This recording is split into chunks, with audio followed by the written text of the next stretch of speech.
You're listening to Bold Calling, a podcast presented by Orem, where every episode we're bringing on the biggest and brightest minds in the tech and sales industries for a discussion about their biggest challenges and the unique ways they're working to solve them. I'm your host, Adam Sockel, and I am extremely excited today to be joined by the head of revenue at Rocket Shipping and just absolute content extraordinaire, Troy Barter. Troy, thank you so much for joining me today. Thanks for having me, Adam. Happy to be here, man, and, love the product, have for years, so it's awesome to hop on the podcast, man. Always appreciate that. So we're going to dive into some of the data from our just released 2024 State of Sales Development report. I want to kind of get into like the sales development representative aspect of it specifically. But before we do that, I would love to kind of, you've got the platform here. Tell people basically, what it is that you do and why you kind of love the SaaS sales space as much as you do.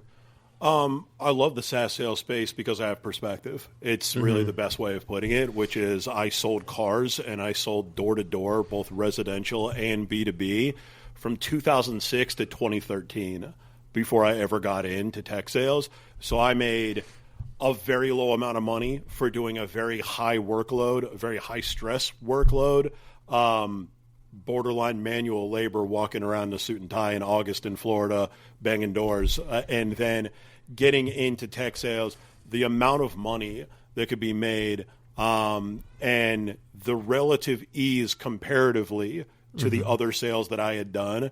Like, I had no plans on looking back ever since, and I really never have, and have no plan to. I mean, I think the best way of looking at it is, look, everything keeps moving to a subscription model, even things where it doesn't make sense to.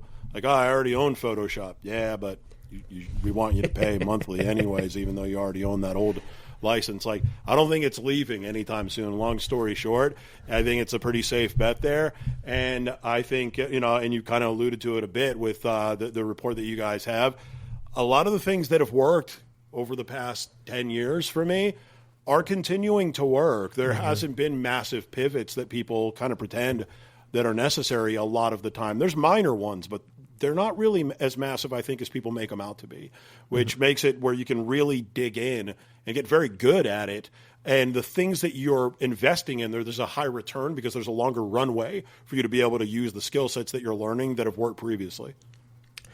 I need to know what you were selling door to door before we move on. Oh, dude. All right. So it's a lot. So I sold Verizon Fios, but I was good, which means that if you're good, I didn't get the Fios territory. So I only sold business phone packages back in 2008. All the people that sucked got the Fios territory because it was a free upgrade. Easy commissions. I didn't get the easy ones. I sold Quill office supplies, which is literally office supplies, door to door. And you're like, hey, like, here's the catalog. Like, how are you on paper? Like Dunder Mifflin, door to door, basically. I did deregulated electricity in Chicago, in New York City. And I did home security, like ADT. I think that was it. So like 4 or 5 different things door to door. This is like the Batman quote where Bane says something of like, you lived in the darkness, I was born in it. Like, you were born and bred and cast in the fire of sales. Good Lord. Yeah. I mean, the best way of looking at it is like, I get it. If you had a traditional route nowadays, which is like, you go to high school, then you go to college, maybe you get a business degree or a liberal arts degree or whatever you got. And then you move on to be an SDR somewhere. They bring you on as an SDR. Man, it's a tough job. Toughest thing you've probably ever done up until that point, unless you played real rigorous sports or something else that you had to overcome maybe that was like out of the norm. It's tough. But when you bring in somebody that's like, they have to still have the mindset of like they're not wildly jaded and they still believe in opportunities and they haven't been completely like their mindset hasn't been ruined. But if they still have a good attitude and they have that door-to-door experience, they'll mop the alternative that I just talked about like legitimately every single time. They just have too much mental toughness. The other job was too difficult. And when they get into that one, the SDR job actually isn't tough. It's tough comparatively to everything else in tech sales, but it's still really easy compared to a lot of other jobs that are out there. And having that perspective, it's hard to give someone that unless you've lived it. It's doable in ways, but it's very tough. Is like it absolutely is an unfair advantage. Yeah, I talk all the time with other people on the podcast about how when people have call reluctance, in my mind, it's because it's a more active no versus like an email. If someone just ignores what you're sending them, it's a passive no. But compared to door-to-door, like door-to-door is when someone tells you no, that is like the most active, directly in your face no you can get. So comparatively, the SDR work feels like it probably hurts a little bit less to be told no in that aspect. Yeah, I mean, in Tampa Bay and like St. Pete, going business to business, like I have friends that like that you knock a pawn shop, you're running the risk of having a gun pulled on you. Absolutely. Like physical altercations and stuff like that. Because if you're going door to door, there's a lot of people that go door to door, and they're not all great. There's a very high chance that you're going to run into someone that was completely screwed over by somebody that looked just like you, and may have had the same badge that you had on from an old independent corporate licensee that was working Verizon at the time 2 years ago. So it was like legitimately risky. And then you get into tech sales and you're in air conditioning on the phone. Worst case, someone curses you out and you hang up, and then you get to just dial the next one instead of walking to the next business park. So you don't miss a door. You know, we worked tight to the right, which meant we only took right turns, and we worked the entire zip code, including residences, just in case you'd go into an offshoot residential area that's not like gated, but like just, you know, a standard old residential area. And there'd be a business in there sometimes. And sometimes that would be like one of the good ones because no one found it.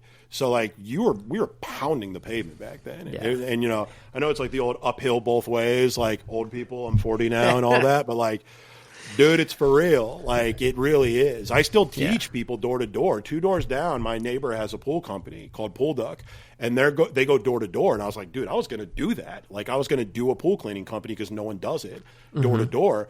Once a week, like, I'll go there in the morning, and there's 17-year-old dudes that are, like, going door to door. And I'm like, guys, you have no clue how much you're going to kill people in, like, a year or two if you just, like, follow what I'm telling you here. And they're murdering it already. Like, they're going to be like an instant 6-figure hire in tech sales. Like, within a year, it'll be easy for them. Like, it's, yeah, man, it's, it really is something. And, there's a lot of risks involved for sure. I think it's like back in the day, old folks would be like, you should serve in the military for at least a year to like build character, which like, I get that. I mean, I'm a pansy. I wouldn't want to do that. I'd be terrified. Honestly, I couldn't possibly respect those guys more. But like, if you're in sales, if your first year is door to door and you can stick with it, it's going to give you like an unfair advantage for the rest of the time that you're in sales. I haven't done door to door in 16 years, and I'm still leaning on that grit now, and it still works. So I mean, there's something to it. I feel like I got to ask you so much about the door-to-door aspect, but I suppose I should get to the main point of this conversation, which is the SaaS and tech stuff. So I do want to ask you, like I said, I'm going to kind of throw you some various stats and different aspects of this report at you, and I want to kind of get your take and your reaction to it. And one of them is, you know, we asked for this report, for people who may not have read it yet, we did a double-blind survey of 1,000 sales leaders from $10 million to $1 billion ARR companies. So very wide ranging. And then we kind of did a bunch of crosstabs and really got some really interesting information. And one of the things we found is when we asked them, like, what teams in your revenue organization are driving the most pipeline right now? Last year, it was SDR. It was the SDRs and the AEs were driving the most amount of pipeline. This year, it's the two kind of biggest numbers were customer success / like account management, and then ABM from a marketing standpoint are driving the most. And so along those same lines, though, all of these sales development all of these sales leaders, like 75 to 80% of them said, we expect to add more sales development reps in the next 12 months. And they're investing like 2 to 3 times in the tech and the training of these reps. So SDRs are driving less pipeline, but they appear to be more valuable than ever. And I would love to kind of get your thoughts on why you think that is, and sort of how you're seeing the SDR sort of frontline role evolving. I think they're driving less addressable pipeline year in and year out in actual deals because of how the model has kind of changed over time. So when I started in 2013 as an SDR, I rolled up to the director of sales the same way the AEs rolled up to the director of sales. That director of sales had one goal, which was to bring in revenue for the company by any means necessary, as long as it was done, you know, obviously with, you know, morals intact, as you went in with integrity. But over time, that changed even there. You know, you work at a startup I was there for 6 years. Verizon acquired them. It felt like I worked at 9 different jobs in different companies. It was all the same place. Even the place changed. You know, we moved offices like 3 or 4 different times to nicer spots as we got acquired and got more funding and went public and things got better and everything like that. But it moved from SDRs. And as an SDR back then, by the way, I got paid when the deal closed. I didn't get paid when the AE accepted the pipeline. And, you know, there's a lot of arguments where it's like, well, that's not fair. But I never understood that. And I kind of still don't. And no one's ever given me a good explanation where it's like, well, you can't possibly pay the SDRs just on what closes, because what if the stuff doesn't close? Well, if the stuff doesn't close that the SDRs bring in, then you shouldn't even have them there. What are we talking about? That means that you're paying somebody for absolutely nothing if the deals aren't closing. And you're like, well, they're not in control of that. Well, that's understandable. But if your SDRs aren't setting up pipeline that is closing, your model's broken. You either have a product that doesn't work, you have a sales process that doesn't work, there's something that's broken there. But the way that they tried to fix that is by saying, well, we can't expect the SDRs to get paid that way.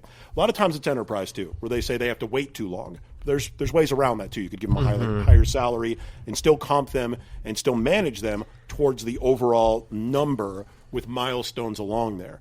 But what happened was SDRs became like their own thing, and they have an SDR manager, and the SDR manager nowadays like rarely answers to the person that manages the AEs a lot of the time.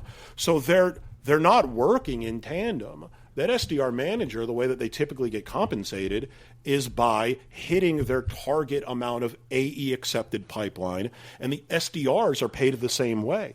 So they don't actually have any financial reason to care whether or not the deal closes. And that leads to this contentious relationship between the SDRs and the AEs. Oh, my AE won't accept the pipeline that I just put up that has no notes and is with the janitor's sister's cousin because I have one sit away from my target. Could you pretty please accept it for me? And their manager is not telling them, well, you're not doing the right things. You're not developing the pipeline the right way. You haven't built a relationship with your AE to find out what they like about particular sits, what they're going to get excited about, so you can work accordingly to set things up that are more likely to close. They're in agreement with the SDRs. So then it's like this team versus this team when they're supposed to be working together because they don't share a common goal. And it becomes this massive issue. And then SDRs want to get promoted, and it's like, why the hell would anyone want to promote you guys? Because you're not even setting up pipeline that's closable. How would you possibly know how to close pipeline whatsoever? And I think that's where SDRs have become less valuable. It's not because of market conditions, in my opinion. It's not because the game's changed. It's because the way that they're incentivized and their expectations are way out of whack for what's actually going to bring in business.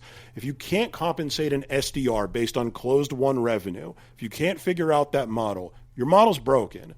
It's really that simple. I've never had someone be able to explain to me otherwise in a way that made any sense whatsoever. That's my hot take, Adam, when it comes to that type of stuff. I love that, but along, like I said, kind of looking at the data, interestingly, we are seeing people saying like we're planning on hiring more SDR headcount in the next 12 months, and on top of that, what we saw, and this was a really interesting stat to me, is in 2023. Turnover was really, really high, and like 55% of the time when a SDR left the SDR role, quote unquote, it was to leave the company.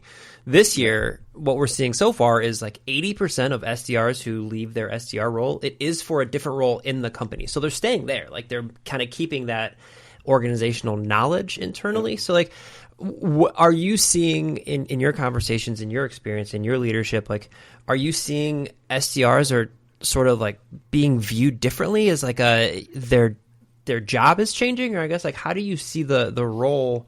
Because to me, like at first glance, I was like, this makes no sense. They're driving this pipeline, but they're more valuable. Like what to you, what is it? What does that all say? If they're driving less pipeline, they can't possibly be more valuable, but maybe they're more scalable. In other words, the other efforts that drive the pipeline. Like, for example, at Rocket Shipping, I can tell you what drives the most pipeline, and it's insane. We're probably one of the only companies that it really is this way. Our CEO drives the most pipeline. He's Gabe Panganin is an absolute monster salesperson, and he knows the product better than anybody there by a mile. And he is incredibly good as a salesperson, and he closes massive deals to this day that it makes it very difficult for the sales team to catch up with. That's like my task, is to figure out like how can we get so we don't need Gabe, and the sales team slowly replaces Gabe so the company becomes more valuable and makes Gabe more valuable by being less valuable to the company. It's a very weird thing there. I think it's interesting with stats, like, because like you can get statistical information, the report that you're saying, and there's so many different ways to look at it and like extrapolate what the results are, and then figure out the reasons why that is. So like, why are SDRs staying and moving up?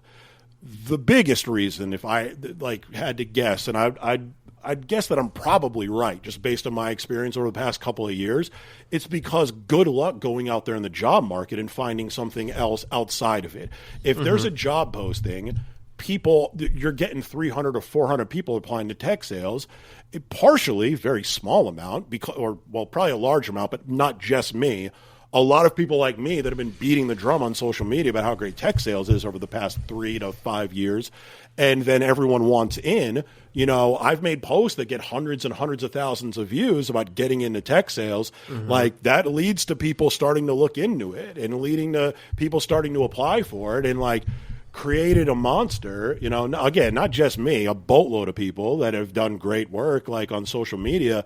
But now it's like, if you want to get that AE role and you're an SDR, you're not leaving there to go somewhere else and become an AE when you've never been one before. Who's going to take that risk when they could hire someone from within where they already know, all right, that SDR that's internal knows the product. We know that they're a good culture fit. We know that they have a great attitude. We know that they prospect at a level that if we expect an AE to prospect, they can handle that. We know all of these things that lead to them more than likely being a better fit than even an AE with AE experience that's on the market. So if you're an SDR trying to come in, there's no way that you could possibly get that role.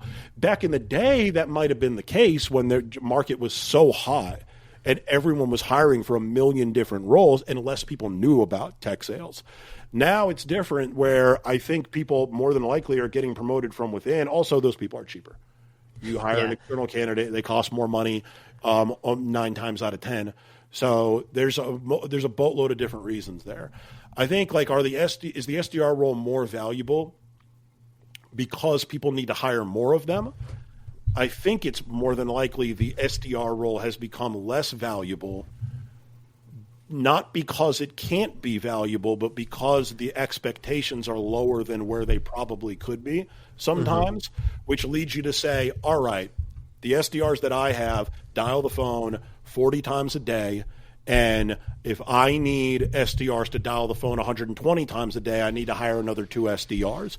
Whereas back in the day, it was no, dial the phone 120 times in a day and we're good, which is, not to, say a commercial, like we just closed. I don't know if you know, Adam, like we bought Orem like yesterday for us, which like we expect to be able to not have to hire that many more SDRs because we have a solid piece of tech that will enable us to dial the phone way more than we are without a boatload of stress in doing it. And that's a reality. That's not a forced ad or anything like that, but it's true. There's a lot more software out there that you can leverage. It's kind of wild that people can't, like, they're like, if an SDR is an orange and the juice is what you can get out of them, they're barely squeezing it, man. Like there's more that they can get out of the SDRs that they have. And I think they're worried about burnout, but I can tell you from experience, 100 manual dials in a day won't burn you out if you're in a good environment. It ain't as many as you think it is. It takes a few hours out of your day. We all work an 8-hour day, supposedly, right? I don't know, man. Let the record show, I connected with Troy to do this podcast episode because I love his content. I did not know you guys were getting Orem. I'm glad that you have it. Also, this is one of those moments where I kind of just want to ask you small questions and get out of your way because I'm loving these rants. These are fantastic. Gift and curse, dude. I talk about Listen, I totally get it. I want to ask you a little bit more about SDRs and AEs. One of the things we saw here in the report is about 40% of organizations have, for every one SDR, they have about 5 AEs. So basically, like an SDR is responsible for building pipeline for that many AEs. Yeah, it's really your facial reaction there, yeah, which it's like was the ridiculous. opposite of how it used to be. Yeah, and actually only 3% of respondents said they had more SDRs than AEs. So I'm just curious your thoughts on what that how you would build out that relationship. I will never change my opinion on that. That is a stupid way to run business. And I can tell you why. What they're doing there is like, well, we have one dedicated SDR, we have 5 AEs. Well, why is that? Well, I mean, let's call a spade a spade. This is what that actually is, right? We decided to have one person that costs less money develop pipeline for 5 people that cost more money. And to make up for that, we're going to have the 5 people that cost more money do the job of people that cost less money to do it. That makes no sense at all for like 15 different reasons. But the largest one out of everything, right? I'm a big sports fan. I'm a big New England sports fan. Was blessed to also be, halfway from Tampa. So I saw Brady's whole career for both of my favorite teams, right? You don't bring Brady in to block, right? You bring Brady in to throw touchdowns. You don't bring Steph Curry in because of how amazing he is as a shot blocker and defensive rebounder. You bring him in to shoot threes. You bring your AEs in to have the highest closing percentage physically possible. That's their number one job, to get the largest deals in the fastest, the most often with what you give them. When you tell them, when you have 5 AEs to 1 SDR, and you say, well, you guys are going to have to prospect, what it tells me is you have those people have no clue what it actually takes to build a full pipeline. And if you're expecting someone to build pretty much all of their own pipeline and learn and sharpen the axe and get as good as you can as an AE and follow up with those deals and update the CRM and probably manage that SDR for that manager as well, number one, what the heck's the manager doing? Probably nothing. Like, that's the first cost center that you could get rid of right off the bat. But like, you're wasting money and you're unraveling what makes that model work, which is specialization. SDRs, you've got one job: develop real pipeline that can be closed for your AE. AEs, you've got one job. There's 3 things that I want my AEs to do, and none of them are prospect, for the record, right? And with our model currently, they prospect because they're full cycle AEs. We don't have SDRs right now, but as we scale, I don't like my AEs to dial the phone at all, because what I want them to do is close business. If they're not in a meeting and working to close business, they need to be doing one of 2 things: following up with what's out there, or working on ways to get better as an account executive, whether it be courses, whether it be learning from the other AEs that are there, whether it be brushing up on product knowledge. Those things will forever get you more as that closing percentage raises than what you'll get out of them spending half of their day developing pipeline, because you can't develop a full pipeline in half a day. So it's, to me, it's another thing where I don't understand it. No one's ever explained it to me. I've never seen a financial model where it's like, well, here's why we would want to have 5 people that cost way more money and 1 person that costs less. And also, when you're promoting from within, you've got one choice now to promote from within. And those AEs that are building that pipeline, I guarantee they don't all have the same closing percentage. So, take the bottom 2 and make them SDRs. What are we talking about? You immediately get higher closing percentage. Those AEs now get to build momentum because they have more deals that they're presenting to every day. The best AEs have constant pipeline, constant people that they're talking to. It builds up natural indifference. It builds a flow. There's a million different things that does. Raises your closing percentage, raises your pipeline, and you save money. I don't know where that would possibly be a negative. So it's really interesting. Who knows? Maybe the smartest people in the room are smarter than me, and I just haven't gotten explained properly. But I've never seen where that makes sense, yet it seems like that's what everyone's doing. So I want to ask you about, because you mentioned like SDR they should be doing one thing, they should be building pipeline. How do you look at career pathing if you are hiring from within? Like, how do you approach, like, okay, I'm looking at my SDRs and they're absolutely crushing it at this one thing, at this building pipeline, but now I do want them to take another step, and whether that is becoming an AE or, customer success, whatever they end up going to. Like, how do you look at career pathing for SDRs? I know you mentioned you don't have SDRs at the moment at the current organization. For sure. Yeah, both at Panadoc and at Verizon Connect / Fleetmatics, we had the very traditional model when it came to that. First off, it comes down to what they actually want and why they want it and figuring that out, right? I want to be an AE. Well, why? I want to be a team lead. Why is that? What's your North Star? Do you want to be a team lead forever? Do you want to, oh, no, I want to move to VP of sales. All right, well, you may want to be an AE first. There's ways around it, but having closed business is definitely a big help when you're eventually going to need to manage people that are closing business. There's a way around it, but I think what's made me do well both on social media and as a manager at pretty much every place I've ever worked at is people can tell pretty quickly that I've really done the shit. They can tell that I'm the real deal. They can tell that I've really closed business. I've really cold called.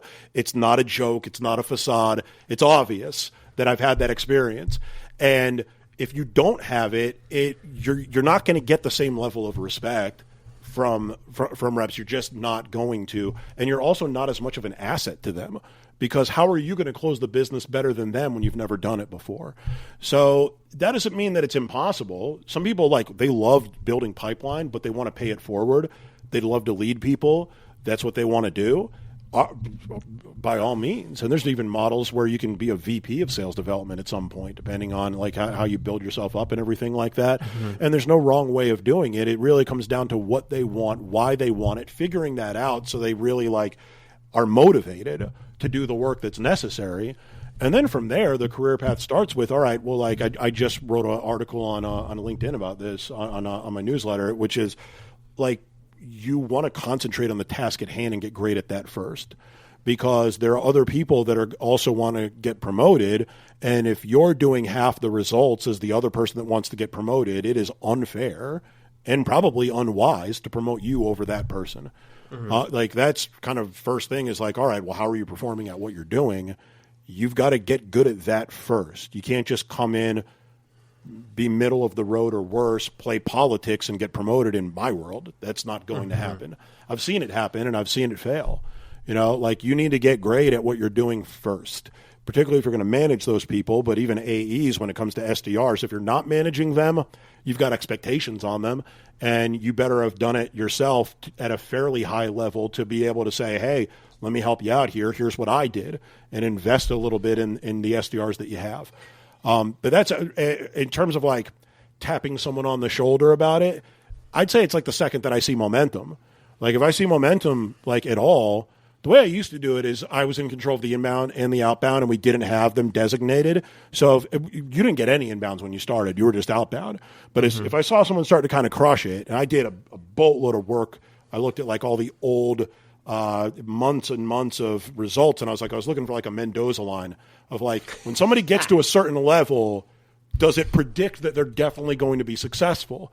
If they reach a certain amount of completed sits in a month, is there almost a guarantee that means that I've got an A player? And I found it where it was back then, because this was cold calling, and these were, again, they were putting up stuff that was really closing. We had a very high closing percentage, 10 completed sits.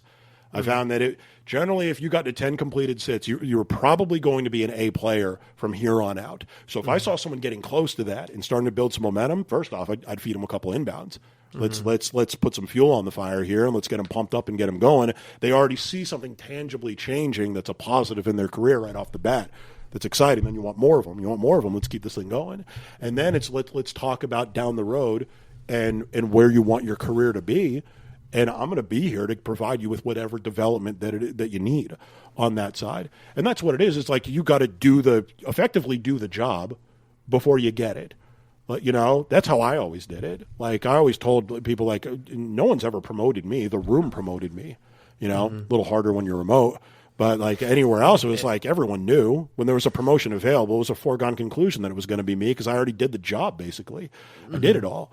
Like, so like any chance that I could get in front of the room, I was getting in front of the room. I was looking up stuff and trying to find extra value adds that I could give to my manager ahead of time. Hey, do you think that we should try this? I'm willing to do it. I'll meet with the guys early before we start. I'll meet with the guys at lunch. Hey, can we take a half hour and do this? I was being proactive, long story short, on making sure that everyone knew, yeah, I'm not just going to say, I want this. When are you going to give it to me? And be like, no, I'm going to do whatever I can to prove to you, beyond the shadow of a doubt, that I'm the right man for the job ahead of time. And when that comes to being an AE, I always say this to SDRs, and it's good advice, is if you're crushing it and they won't promote you, right? You're at 120% to target every month. Go to your boss and say, hey, I get it. You can't move me up yet, right? I'm probably producing so much pipeline that you can't afford to move me out of the role that I'm in, but I am over target every month. Could we do this? I'll do the exact same role that I'm doing. Once I get to 100% of target, a certain size deal, we'll come to an agreement on it. It has to be smaller than a certain size. So, I'm not handling large deals, but half of everything else that I put up, I'd like to be the full cycle rep on so I can get some reps in. Because I've been working over the past 3 months, being proactive about learning everything. I've been working with the AEs. I've been doing all of the trainings that we have available. And I feel like I'm ready. What I'd like to do is prove it to you, but not prove it to you that are things within my target. I want to do it once I'm outside of my target, and I don't even want all of it. I want 50%, and I want it under a certain amount to make sure that I'm not causing any issues with pipeline, and I still produce for the team here. And one or two things are going to happen there. They're going to say, yes, go for it, and you're going to get promoted really quick if you're good, because managers can't help themselves. So if you're the new shiny toy and you're whipping ass, they're going to promote you. I've seen it happen a million times. As soon as they're like, oh, God, this guy's doing way better. Let's bring him up. Like, let's move him up quickly and faster. Or they're going to say yes, and you still don't get promoted, but now you actually can leave and go somewhere else because now you have verifiable proof that you've been an account executive. Oh, I've closed deals. Here's how I did it. You want to see my book? You want to see my closing percentage? You want to see my sales cycle? I documented the whole thing. I'm ready to go. So if they say yes to that, you're either moving up there or you have a chance to go somewhere else. If they say no, it's time to start looking because you can't possibly have done anything else there to earn the ability to move up. So I know that was a lot, but that's the best advice I can give to SDRs. No, Troy, I'm not in sales. I'm in marketing, but I'm ready to run through a wall for you right now. Good Lord. You should have been a football coach instead of, not saying you're not crushing what you're doing, but Jesus, this is great. Appreciate you. I got one last question for you.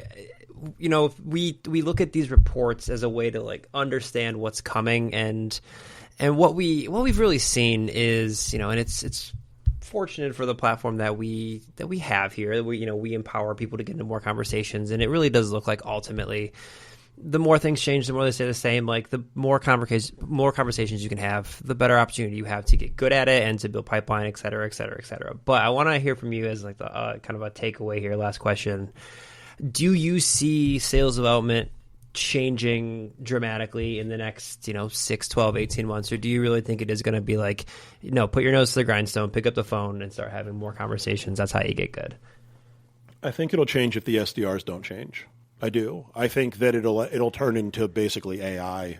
Like the SDRs are realizing that like the low-hanging fruit is in automated email, automated DMs, and there's ways of automating it where it's not personalized. Like, oh, hey, I saw that you went to this high school.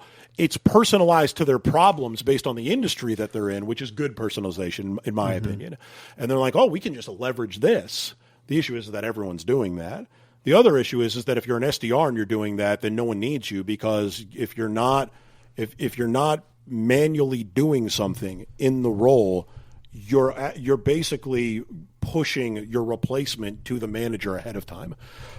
Look at all the stuff that I figured out. All right, cool. Now that you figured it out, we don't really need you anymore.